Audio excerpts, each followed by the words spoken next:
What is up, boyos? It is Water Buffalo Man here, and back for more Dragon Ball Z Dokkan battle. Alright, so, as you guys can see, we're going to be delving into a little bit of what you should be spending your red coins on, if anything at all right now. So, with what we're looking at the Turles banner, for those of you that actually have summoned and gone in a little bit, the only real units you can get via the red coins from the gacha shop right now are these few here, these four. And the question you're all probably thinking is, are any of those four actually worth my coins? Well, there's a complex answer to that. It all really depends on what your box looks like, what your team builds are, and whether or not you are waiting for what comes next. Because we honestly don't know what comes next. We know Tanabata is coming sometime in November.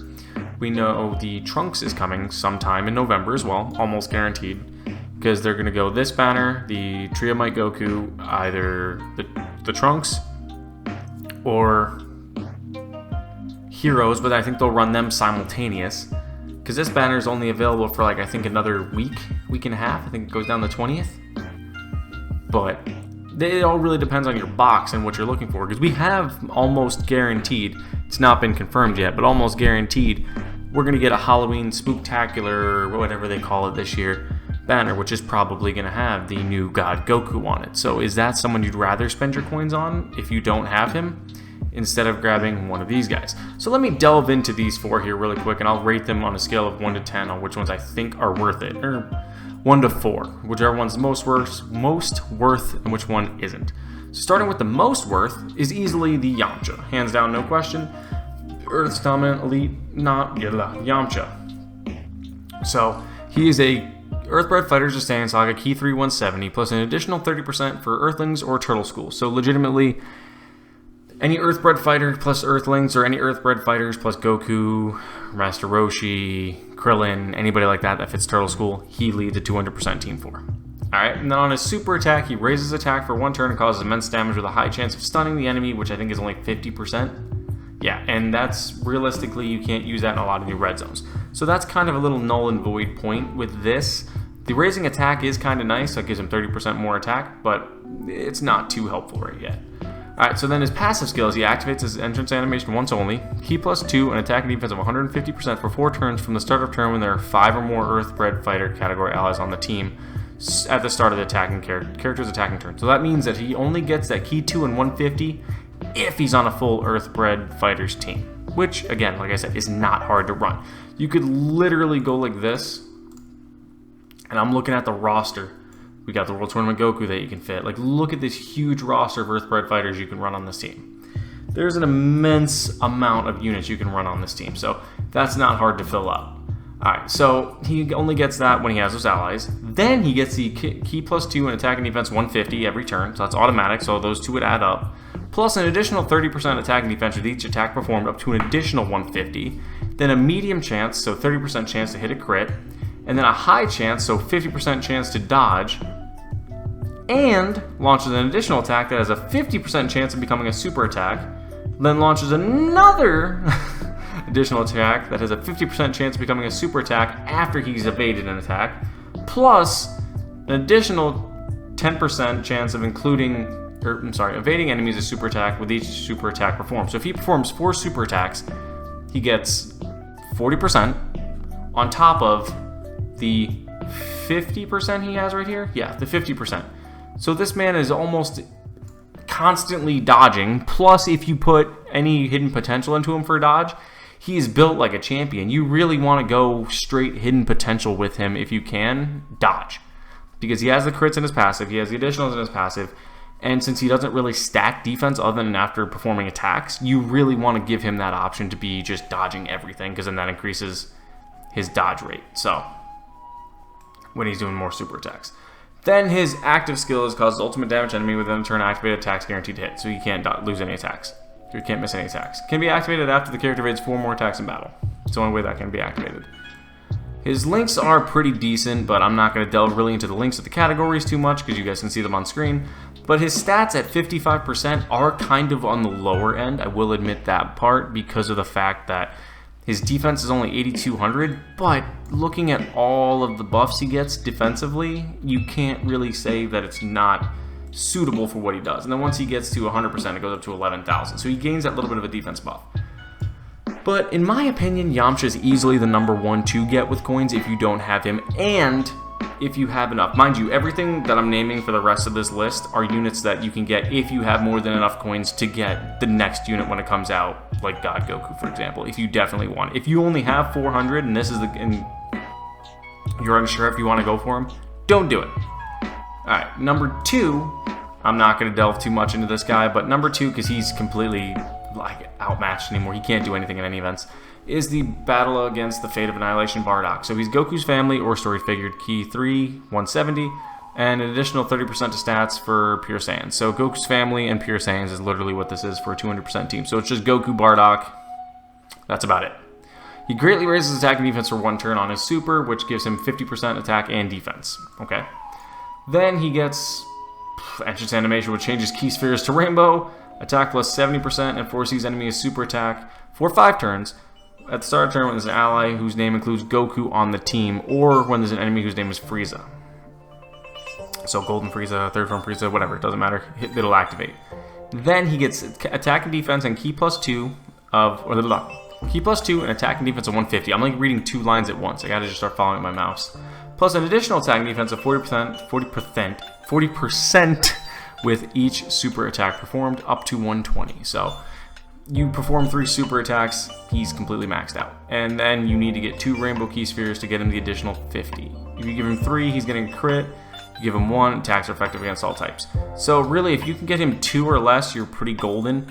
Because attacks effective against all types is almost on the same level as a crit. It's not the same, but if you can get 2, that's pretty much good enough in my opinion. Just getting 2 rainbows, because it's really hard to get 3. Very seldomly do you get 3 in a row that actually fall the way you want it. So it's kind of risky. But then his active skill, Final Spirit Cannon, causes ultimate damage within the turn activated, and all attacks become critical hits. So it completely nullifies his key 3 or more, the rainbow. So no use there. Can be activated when there's 3 or more Team Bardock category allies on the team starting from the 3rd turn of battle, or when HP is 50% or less starting from the 5th turn. So Team Bardock, 3rd turn, HP is 50% or less, 5th turn. Which will not be hard to get to with this unit because he does not take damage well. As you can see, his stats are on the lower end again in the defense. That's decent for 55%, but as you can tell by looking at his stats overall, there's not much here defensively. He has no damage reduction, no dodge, no anything. Yeah, he greatly raises attack on supers, no additionals built in, nothing. So this man is going to be another dodge additional build is what you'll want to go with this guy. He is a very iffy 2, number 3 kind of thing. This man I deem as the number 2, truly, to be honest. If I had to, I'd put it in 1, 2, 3 in this order. Only because if you did get the new Turles, that is, he's your number 2. If you didn't, he's number 2. So he becomes a movie boss as 170 post EZA. I'm not really going to read into him too much because he's pretty straightforward. Raises attack and defense for 1 turn, causes immense damage with a chance to stun. Attack and defense 160, all allies key 340, and then all allies defense plus 40% when there's a super class enemy. So he's a super support unit, key 3 and 40 to both stats if you're facing super class.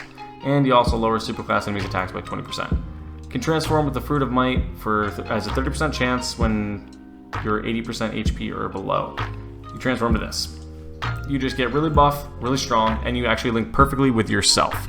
So with that being said, he stacks attack and defense. This is the only reason why I really put this unit number 2, because he's one of the only stackers, actually I think he is the only stacker other than himself, the Fizz one, on this banner that continually stacks for the whole fight. So you get him for 3 turns. So if you build him with dodges and additionals, which is what I did, personally, that's what I did. I mean, granted, I went a little down the middle because he really doesn't have crits either. But if you build him with dodges and additionals, he will stack for the 3 turns he's in this form, and that will carry over to when you go back to this state. So instead of it just being for the 1 turn he's out there, it will build for the remainder of that fight.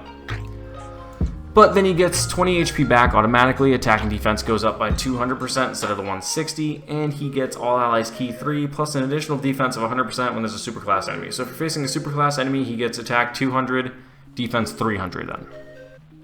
And he lowers superclass enemies' defense by 80%, And attacks are effective against all types when HP is 80% or more. So when you get that recover 20%, you're supposed to instantly transition into above 80% to get attacks effective against all types, which would be technically, in my opinion, it's similar to the crit, like I said prior, on the Bardock.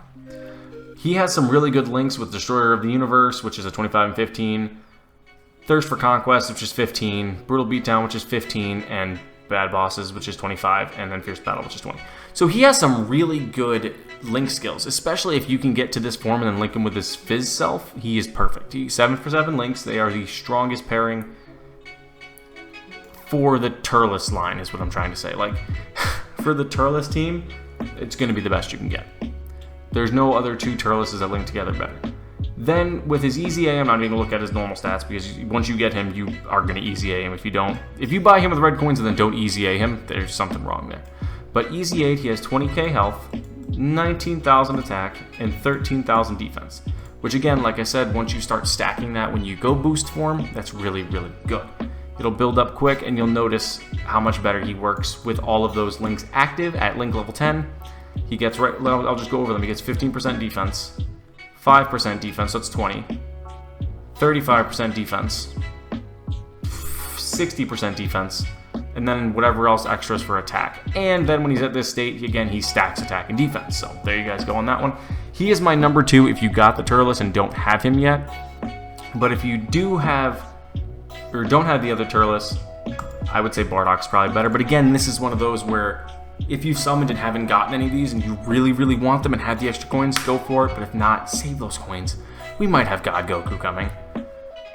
Then the final one, I'm not going to go over him because he's absolutely worthless in this meta right now, and I'll be straight with you on that. Do not buy him with your coins unless if you're a Bojack stan and you just want him just to have him. He does not fit anywhere. The only benefit is you could run him as the opposite leader to the Turles if you absolutely wanted to.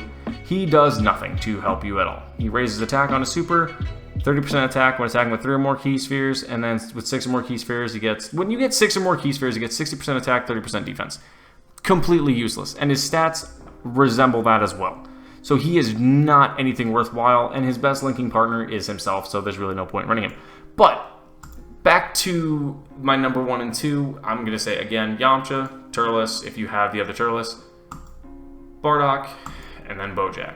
But there's one little caveat I want you guys to hold out on for. Alright, so this is what I want you guys to really wait out on. Alright, so we have the Fantastically Spooky that dropped last year. This is what the banner looked like last year. Not saying we're going to have the same banner, we probably won't. I mean, it'd make no sense to have the same banner because some of these units are outdated. The only one that's still pretty decent is probably him, I think. And these main 3 right here are the ones that are still pretty good. But the reason why I'm telling you to wait is because this man might make a comeback. As well as, I mean, you might see the Broly, and you might see this guy there again, but the main one I'm wanting everybody to wait out on is because this man was the Saiyan Day unit for us this year. Similar to how this man was the Saiyan Day unit for us the year prior, and then he fit on the Halloween banner, and he's worth 400 coins in the shop. So there's a really good chance, really good chance that we could see him coming back. And if this God Goku does come back, he is easily one of the better units in the game. Mine's 55%, and I enjoy mine. He's not as good as I'd like him to be at 55%, but he's good. Do not get me wrong. He's easily a top 10 TUR. But he needs to get just slightly better than 55% in my opinion. Because as you can see, March 18th. They're literally Saiyan Day, and he returned the first time for the Halloween banner for us. So that's not even 7 months later, and he came back. So I expect the same thing with this guy. So again, save your stones, or save your coins if you have them. If you do not have this Goku, save your coins. Or, hear me out, if you're going to summon on this banner, because we're probably going to get it, do whatever discount summon they give you first, because as you can see, this was a 40 stone summon the first time. And gives you a guaranteed guaranteed SSR, why do I say featured? You might have the chance of pulling him. If you do the discounts, depending on how many they have, or even if they have tickets, do the ticket summons. Because they might actually have tickets. They might have tickets, so you never know if this unit, or I mean this banner technically, is going to come back with tickets and have you that chance to get this guy here. So that's all I really got to say on it, is just if you want, you're more than welcome to throw your coins at these 3. do not touch him. Just get rid of him completely, entirely. Close him out. Get rid of his tab. Whatever you got to do. These three, Yamcha being number 1, definitely. Turles number 2, in my opinion. I think he's even better than Bardock, realistically, because he's a support unit. Bardock does nothing. Because you got to look at it from that standpoint too. Is this man's a support unit to everybody, all allies, so you can use him in almost any team. And as you can see, what teams he can fit. Right there, Pure Saiyans, movie bosses, Terrifying Conquerors, Final Trump Card, Planetary Destruction, which is the AGL Gohan's leader skill. Isn't it? Oh, no, he's not. I'm sorry, I take that back. I forgot. I said that incorrectly. He is this one, the Bond of Master and Disciple. For some reason, I thought he was Planetary Destruction. But either way, there's really solid teams he fits on, which one of these two you could fit him on. And he would do a lot better than the Bardock. So let's get rid of him. And just going to narrow it down to either get the Yamcha or the Turles if you really want to, or save for the God Goku. Because I have a good feeling that he's going to be on the spooky banner for us this year. But thank you guys for watching, and I'll see you guys next time for more Dragon Ball Z Dokkan Battle. See you guys then.